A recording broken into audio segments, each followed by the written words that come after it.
If I asked you who suffers the most from digital spending regret, the 22-year-old digital native who grew up with a smartphone in their hand, or the 55-year-old who spent decades relying on physical cash, you would probably guess wrong. Oh, almost certainly.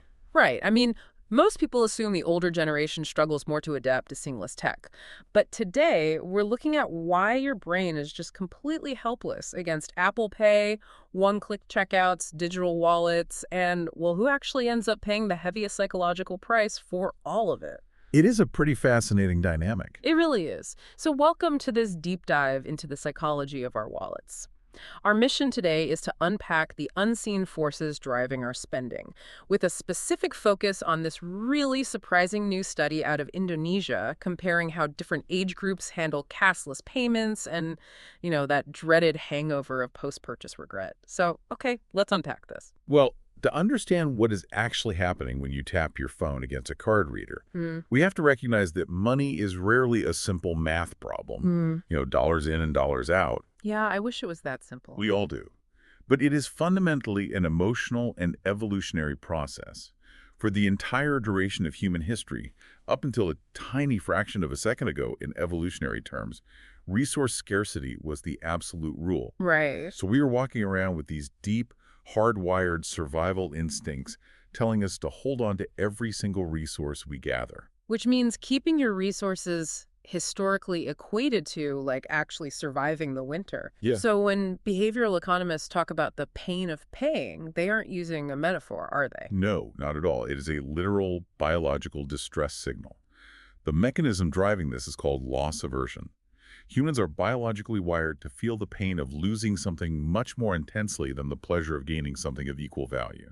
Okay, so think about the physical act of handing over cash. Exactly. You count out paper bills, you physically hand them to another person, and your wallet is palpably lighter. Your brain registers a tangible, undeniable subtraction of survival resources. And that feels genuinely uncomfortable. It does. And that negative emotion is highly functional. It acts as an evolutionary alarm system, forcing the brain to pause and ask, is this trade actually worth my survival capital?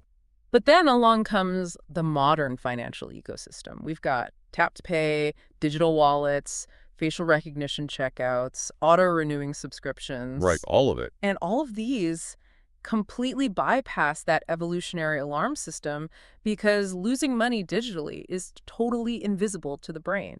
Using a credit card or a digital wallet is kind of like drinking your calories, Oh, right? that is a great analogy. Because you aren't physically chewing a milkshake, your body's satiety signals don't fire. Your stomach just doesn't register that you've consumed 1,000 calories. And with cashless payments, because we aren't physically parting with paper bills, our brain's loss aversion doesn't fire. The resource loss just doesn't register. The friction is entirely stripped away. Shopping with physical cash historically forced a natural guardrail on unreasonable spending. Because the discomfort of the transaction acted as a speed bump. Exactly. When you remove that speed bump, you create an environment where spending feels effortless in the moment, but the psychological consequences hit much later. And for you listening, think about your last digital purchase. Did it really feel like spending real money? Probably not.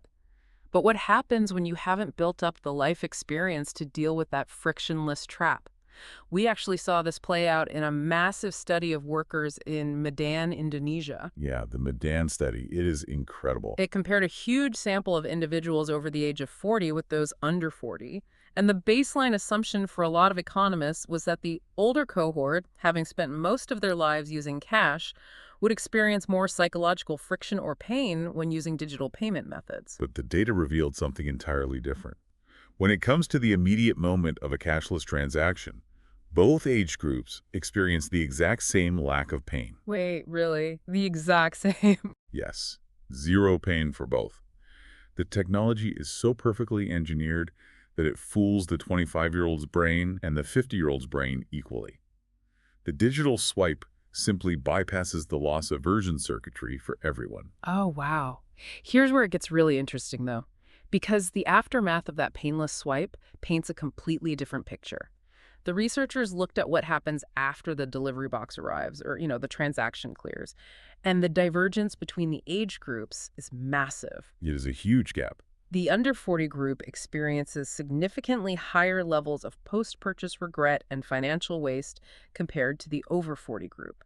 So everyone is falling down the frictionless slide, but the younger group is hitting the ground much harder. Exactly. The pain of the transaction is universally low, but the financial hangover disproportionately targets the younger demographic. And this study places this squarely in the context of what the age of 40 represents. Right, culturally and biologically.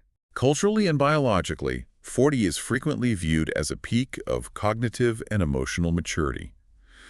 The researchers even point to profound cultural wisdom to underscore this.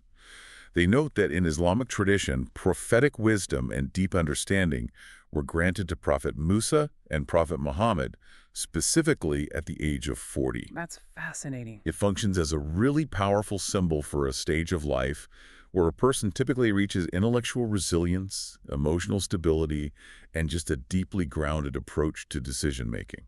So the 50-year-old isn't feeling more pain at the checkout screen. They just have a much larger database of life experience to draw from. Right. Like a 25-year-old sees a targeted ad for a gadget and thinks, oh, this will change my life.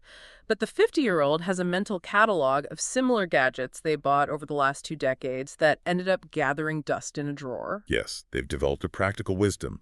It acts as an internal override, telling them they won't care about the item tomorrow, entirely independent of the payment method. Their expenditures are insulated by decades of trial and error. Which protects them from the subsequent waste and regret that plagues impulsive buying. And this isn't just a localized phenomenon in Indonesia either. When we look at broader global surveys on post-purchase regret across generations, we see a perfectly linear downward slope. Let's hear the numbers. Generation Z tops the chart with 70.8% reporting post-purchase regret. Millennials are right on their heels at 70.1%. Wow, over 70% for both. Yeah. And then we see a steep drop to Generation X at 68.5%, baby boomers at 58.6%, and the silent generation all the way down to just 49.7%. So basically, the younger you are, the more likely you are to look at your digital purchase history and just feel awful about it. Pretty much, yeah. But what is actually happening in the brains of that younger demographic when they encounter a frictionless checkout? Like, why is the pull so much stronger for them? Well, the answer lies in the neuroscience of anticipation, specifically the dopamine loop. We really have to look at the work of neuroscientist Kent Berridge at the University of Michigan, who completely transformed how we understand dopamine. Okay, because the popular conception is that dopamine is just the pleasure chemical, right? You buy the item, you get a hit of dopamine, you feel happy. Right. But Berridge proved that the dopamine system is divided into two entirely separate mechanisms. There is wanting and there is liking. Wait, hold on. That doesn't make sense to me. If I finally buy a new camera lens I've been eyeing for months, shouldn't my happiness peak when it actually arrives at my door and I unbox it? Why would my brain care more about the shopping cart than the actual physical object? Because dopamine is not about the pleasure of the reward itself. It is exclusively about the anticipation of the reward. Oh, wow. Dopamine drives the hunt, the craving, the motivation to pursue.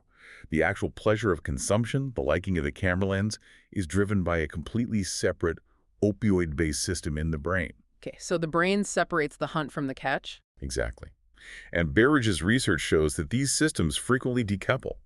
The brain's dopamine signal fires the absolute hardest in the moments before you acquire the target. The peak happens while you are staring at the shopping cart, not when the package arrives. That is wild. So the product is almost incidental. Our brains are just hunting for the feeling of wanting. Yes, and the digital retail environment is meticulously built to weaponize that exact vulnerability. It utilizes the exact same neurological architecture as a slot machine, relying on variable rewards. Right, like pulling a lever. Think about how our ancestors foraged for food. If you find berries every single time you look under a specific bush, it becomes a predictable chore, right? The dopamine flatlines. Because there's no surprise. Right. But if you find berries unpredictably, maybe 1 out of 10 times you look at, the brain's reward system stays on incredibly high alert. It drives you to keep searching. Which is exactly what an infinite social media scroll is. It's filled with Targeted ads, flash sales, countdown timers, it perfectly mimics that unpredictable ancestral foraging environment. You swipe, you see nothing interesting, you swipe again, and suddenly you uncover a highly desirable item. It is identical to foraging. And I was reading through the sources on social spending, and it described this brutal combination of wanting to fit in and infinite digital access.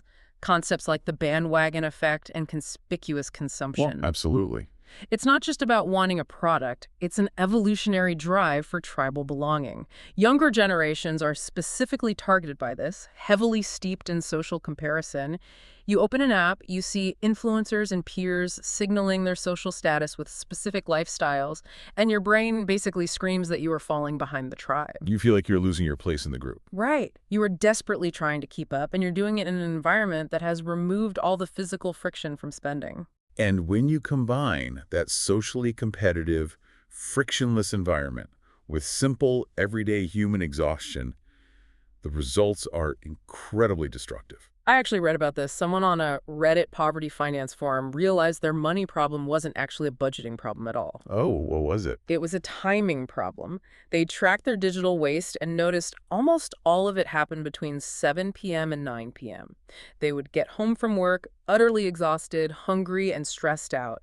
They'd sink into the couch, open an app, and suddenly they were ordering premium delivery food or tossing random $5 items into a digital cart. Justifying it along the way. Exactly, thinking, it's just a few bucks. I deserve a little treat after a hard day. That phenomenon is an absolute masterclass in decision fatigue. Throughout your day, every single choice you make depletes your prefrontal cortex. That's the brain region responsible for long-term planning, impulse control, rational thought. And by 7 p.m., it's just fried. It is essentially offline after navigating a stressful workday. Meanwhile, your cortisol levels might be elevated from stress, so the brain is desperately hunting for a way to self-soothe and regulate that stress. And tapping buy now is just sitting right there. Tapping Buy Now offers a fast, accessible, low-effort dopamine spike that temporarily mimics a feeling of control. Which is why the sources pointed out that for individuals with ADHD, this vulnerability is amplified significantly, right? Yes, tremendously. Because the ADHD brain frequently struggles with the baseline deficit of dopamine. So impulsivity, novelty-seeking, and difficulty with delayed gratification aren't just personality quirks. They are symptoms of a brain actively hunting for stimulation just to reach a functional baseline. Emotional spending becomes this highly effective, albeit temporary, form of self-medication. If we connect this to the bigger picture, it completely reframes how we view modern financial behavior. That 7 p.m. spending window is not a moral failure. Right, it's not a lack of discipline. Exactly.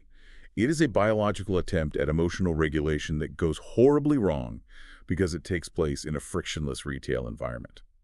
You are attempting to soothe a depleted mind, using a system explicitly engineered to exploit depleted minds. So if willpower is a myth, and our brains are literally being hacked at 8 p.m. every night, how do we actually protect our wallets without just feeling miserable and restricted all the time? Well, the solution lies in abandoning the concept of willpower altogether. Really, just abandon it. Yep.